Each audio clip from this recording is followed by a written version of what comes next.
Due Process, recipient of 6 Mid-Atlantic Emmy Awards. This office could care less whether a political criminal is Republican or Democrat.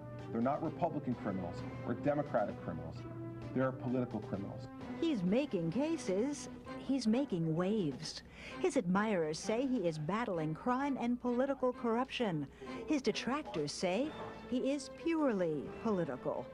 He's New Jersey's high-profile U.S. attorney, and he's the only guest on this special edition of Due Process.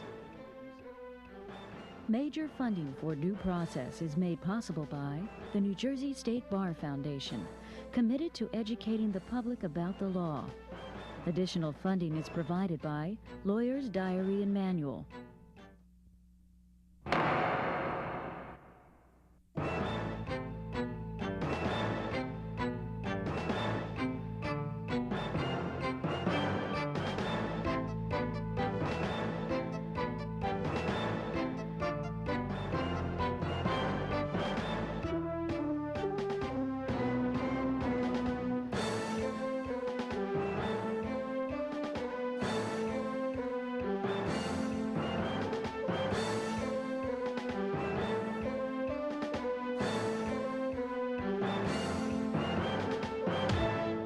United States Attorney. Chances are that most New Jerseyans don't know what that is or who that is, unless that is they've been reading the headlines about all those corruption probes and indictments, or if they've been keeping track of New Jersey's political rumor mill. I'm Raymond Brown. And I'm Sandy King, and on this edition of Due Process, a candid talk with Christopher Christie. It's been close to 3 years since he became the chief federal law enforcer in New Jersey, about 1 year since he last was here with us. And it's been quite a year for a once and maybe future politician who has spent the last year in large part prosecuting political corruption and talking like a man on a kind of a crusade. This has been an ongoing mission of this office in the 2.5 years that I've been here, to get to the root of political corruption, which in most cases is political money. And he's been bringing corruption cases since he became the U.S. Attorney in January 2002. Then a loyal GOP fundraiser, short on experience, long on connections, named by a grateful president.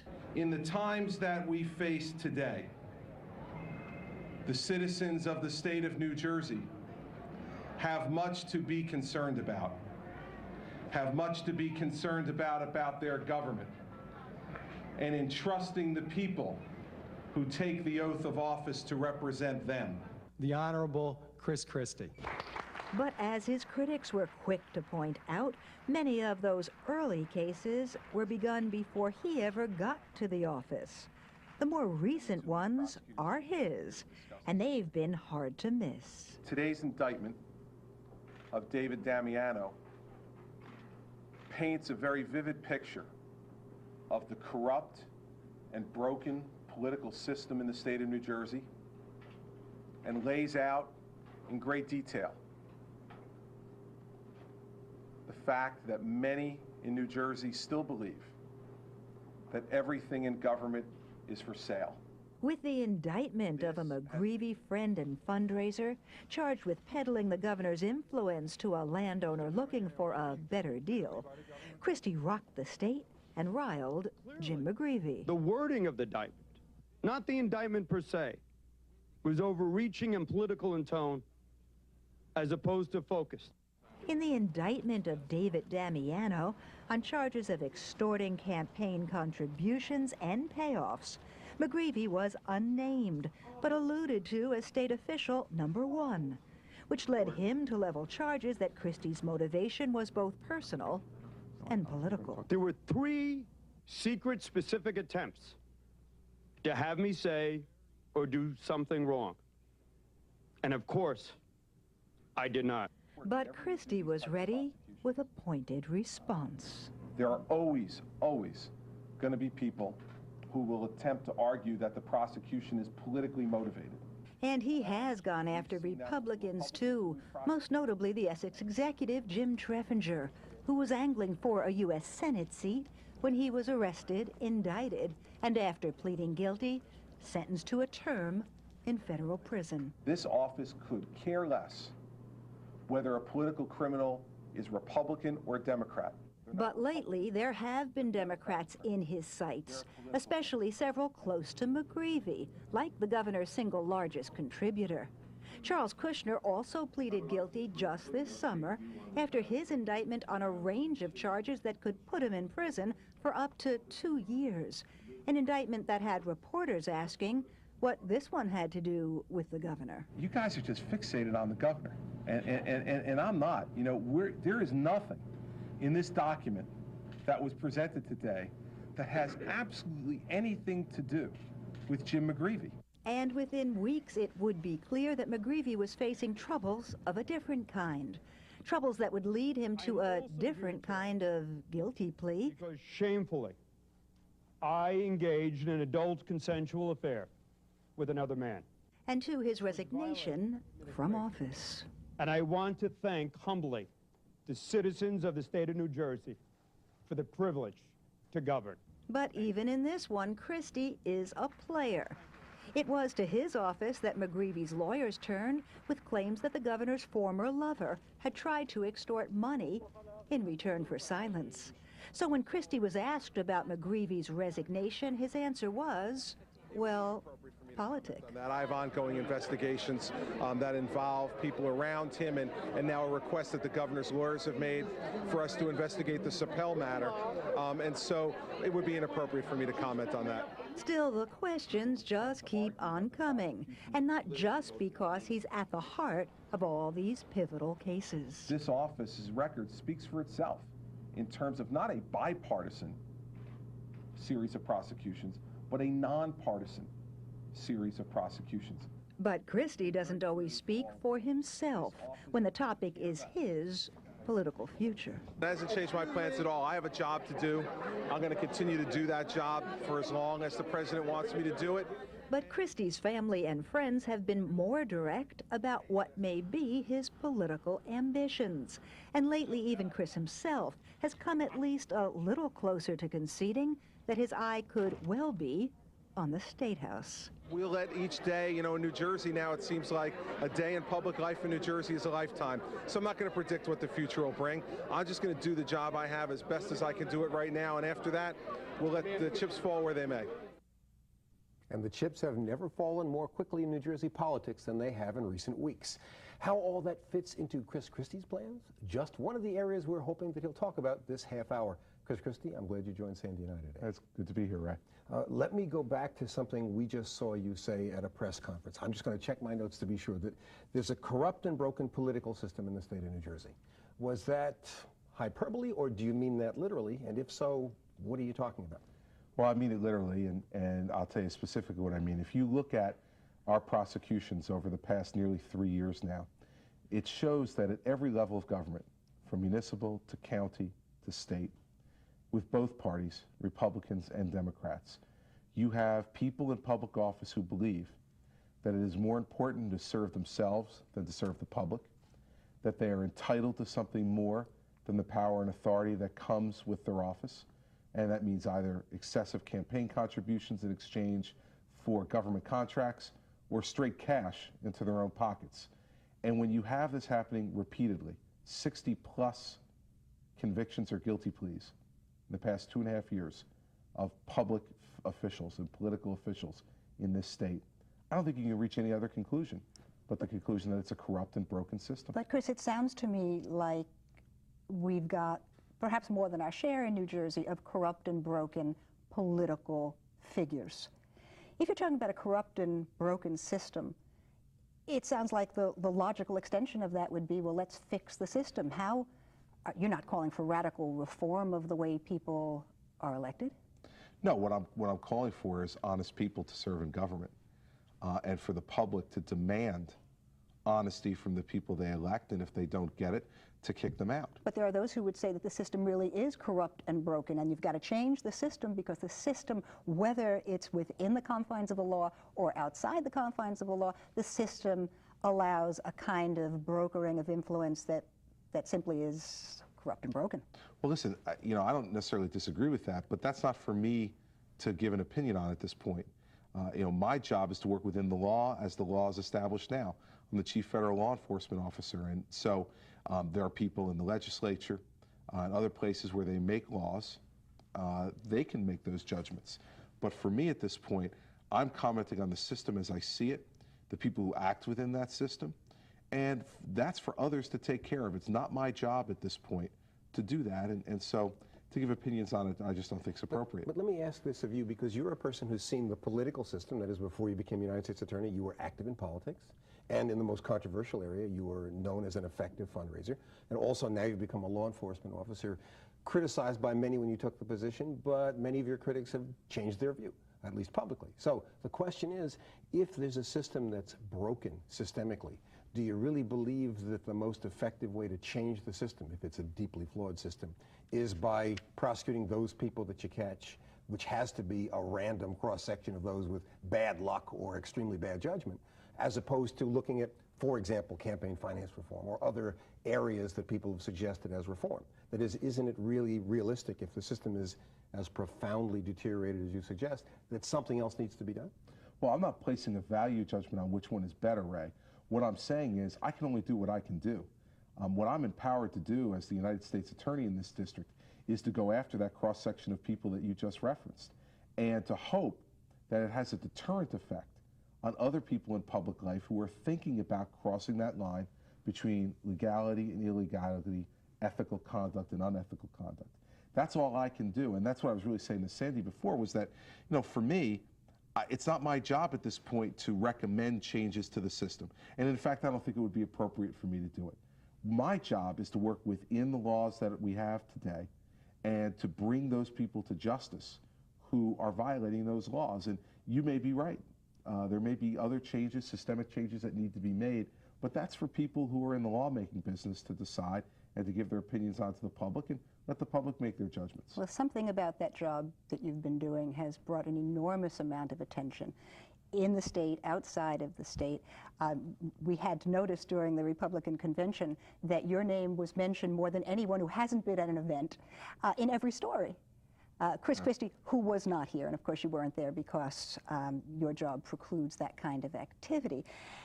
And yet there is a positioning of Christie as potential candidate, presumably for governor, maybe for senator. We ask you this question every time you come. We usually wait until the end of the show, so let's bring it out now. What's the chance that we see you jump? We saw in the tape piece that you've come a lot closer to saying that you'd consider than you ever have to us before. Well, I don't think I'm saying anything different than I've said to you before or to anyone else before. I have a job to focus on that the president's given me, and I'm focusing on that job and doing it well. And I think that the only reason you hear about all this speculation is not because I'm ginning up speculation.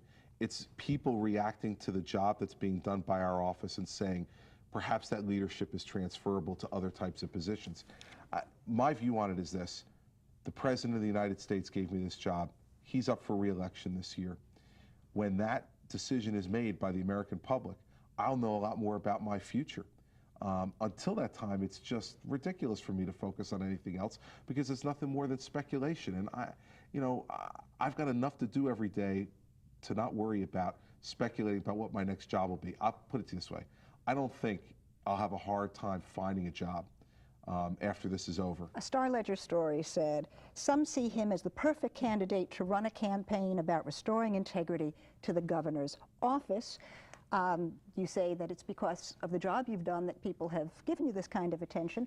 There also are some people who've been chatting up everybody in the state about you as a potential candidate, people close to you. Sure, listen, everybody in the state, it seems, who's involved politically has an opinion about what I should do. Everyone from my family to my friends who want you to past run. associates, well, they all have opinions. Maybe not all of them say their opinions publicly, but they all say them to me. And that's great.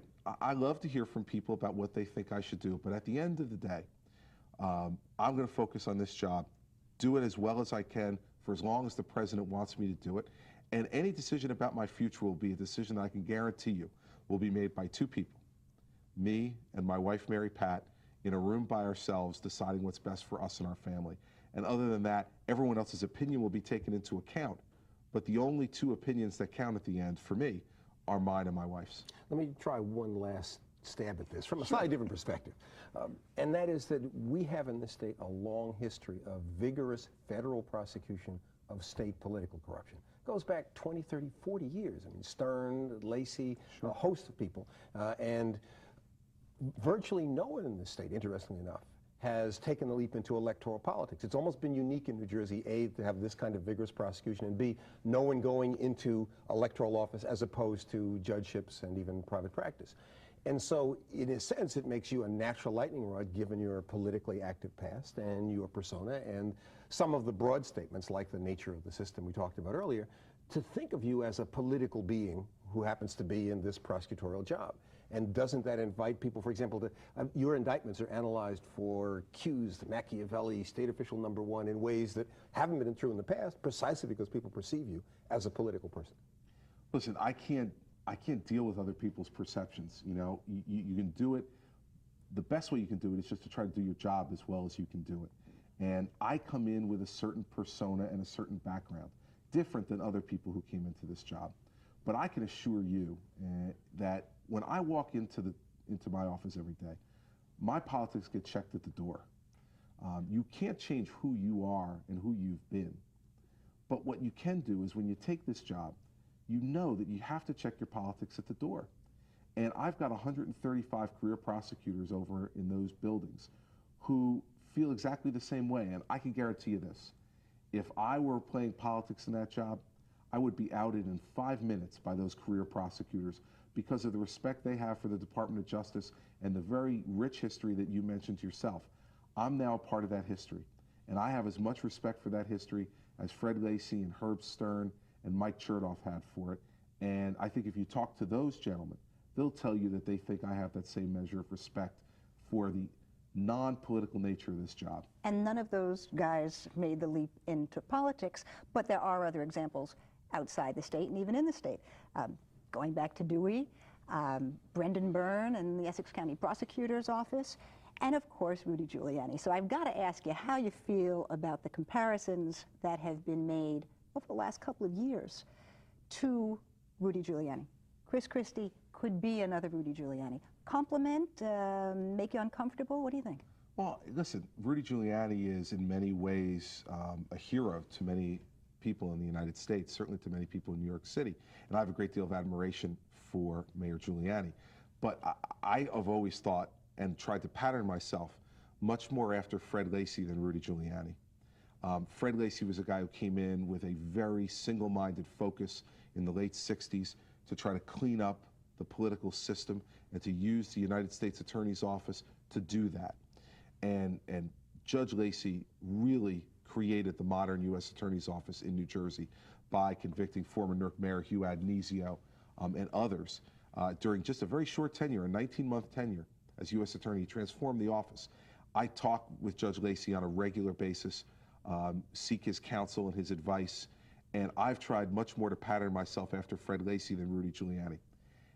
But because of what Raymond said, you know, if people think that you have a potential political future and you're a United States attorney, there is no greater example of someone who was a United States attorney and made a political future out of that than Rudy Giuliani. So I understand the comparison, but I could just tell you inside of me, the person I've been trying to emulate is Fred Lacey, not Rudy Giuliani. Of course, you could say, no, I'll never run. And you could say it convincingly because you have a convincing matter about Sure. you. That would. But why would I do that? Why? Well, You know, because never is such a long time, Ray. And why would I ever preclude myself from any option that you have or Sandy has? There's no reason for me to preclude myself from options, but what I'm telling you is it's not something that's on the forefront of my mind. It's not something that I'm considering on a day-to-day basis, and it's not something that ever enters into my considerations of how I do my job every day.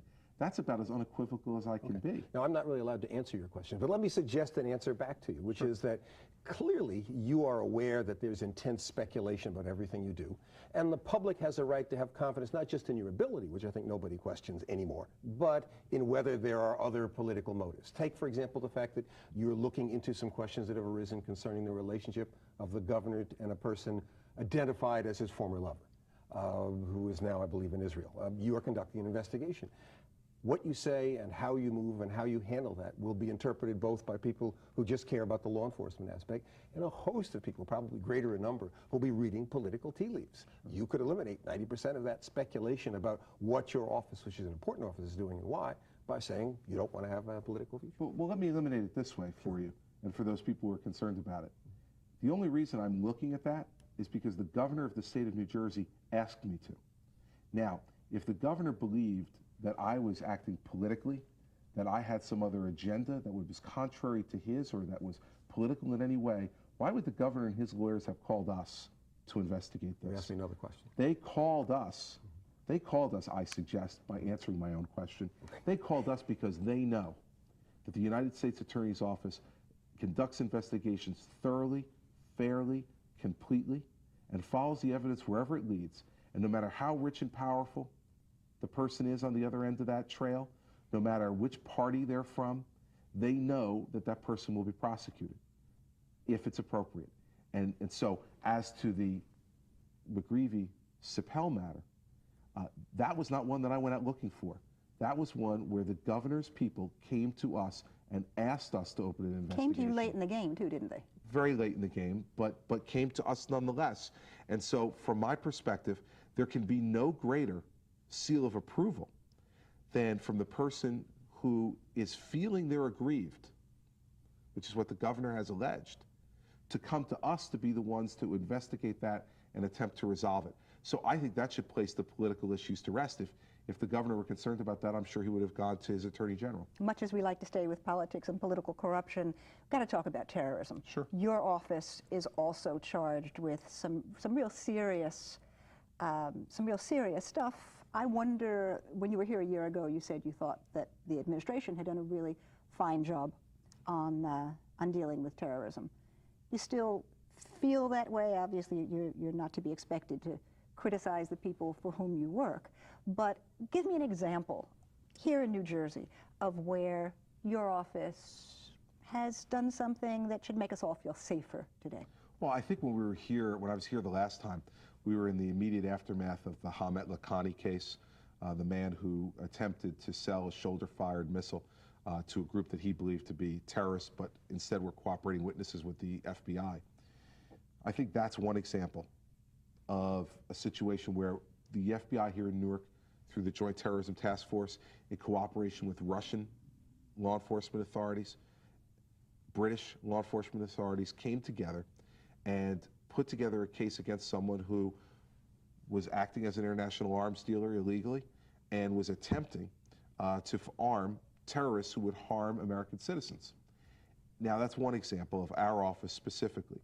More broadly, as to the administration, I think what you've seen over the last 3 years is an administration that has given us the tools and the resources necessary to run down every lead that we have. Now, that's an expensive and time-consuming proposition to do. But I can tell you in Newark, at the Joint Terrorism Task Force, along with my assistant U.S. attorneys, we are running down every lead that comes in about potential terrorist activity.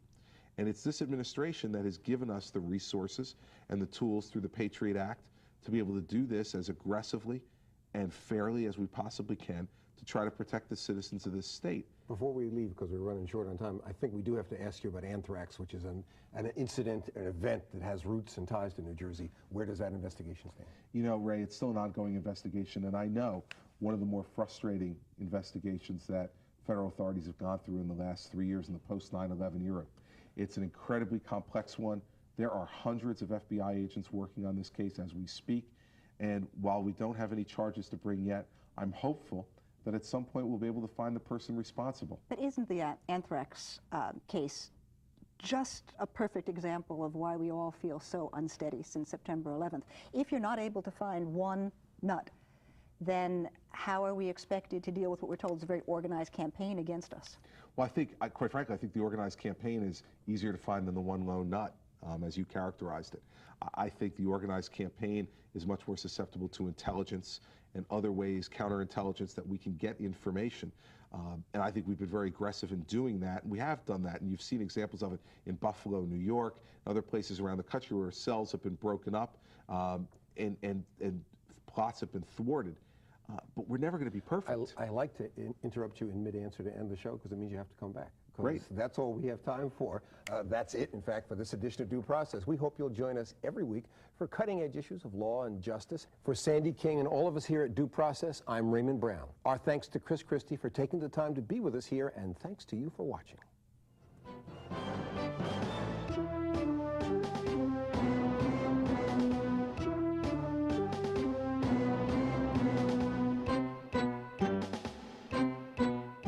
I think I've made very clear, not only in this case, but in other cases, that I have concluded that the system in this state is corrupt and broken.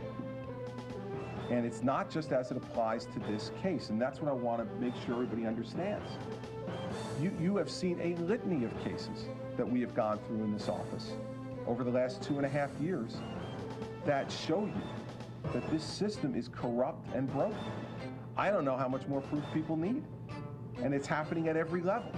This is not something that's just focused on state government. This is county government, municipal government as well.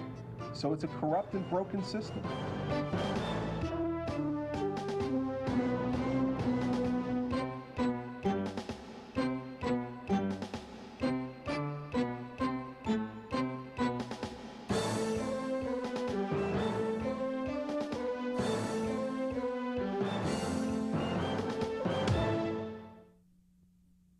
Major funding for Due Process was made possible by the New Jersey State Bar Foundation, committed to educating the public about the law.